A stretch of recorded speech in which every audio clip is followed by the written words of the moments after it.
What's the biggest difference in office buildings? So if you want to get into office buildings, that's not a bad way to start, but it's a little more difficult. So if it's your very first investment, I always recommend you don't start with office unless you have some type of experience in office, right? If you're buying an office building, maybe you partnered up with someone in the past, maybe you've worked out of an office and you kind of know the inner workings because you used to be a manager. Another example could be you were involved in a deal. Maybe you were the real estate broker on the deal and you kind of have a little inner workings. Office is pretty tough. So the biggest thing with office is there's low rise, mid rise, and high rise. And I get that question once in a while. Now, when it comes to financing or that kind of thing, it doesn't really matter too much. But a low rise is usually 6 or 7 stories or under. All right, I have seen that. It depends on where you are in the country. Somewhere in the middle is probably up from that 7 till about 25. I've also seen it go up to 35. So that's not a clear-cut rule. That's just the average. Anything over 25 stories usually is a high rise. Sometimes it's more, depending on the bank.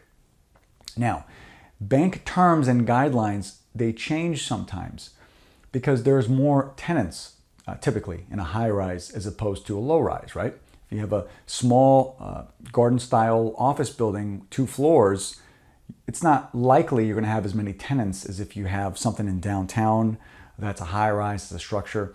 Most of the time, if you have a high rise office building, it's not going to be out in the middle of the town. It's probably going to be in somewhat downtown, kind of central, kind of an area, right? They're not going to build those things next to a warehouse district. It doesn't even make sense. So it does also affect your clientele. So what types of people are going to be in your office building? The more upscale your office building is, your tenant's going to change, right? You're not going to have a vet service of some sort. Maybe you're not going to have an attorney in something off the beaten path. More in a more busy type area when there's a lot more traffic, you're going to have a little more affluent type tenants. So if it is your first deal, probably office, I'd probably do a little research. I wouldn't just jump in there. And it really depends on financing. So the biggest thing with financing is what banks or what lenders are going to support that type of property. And the leases are different.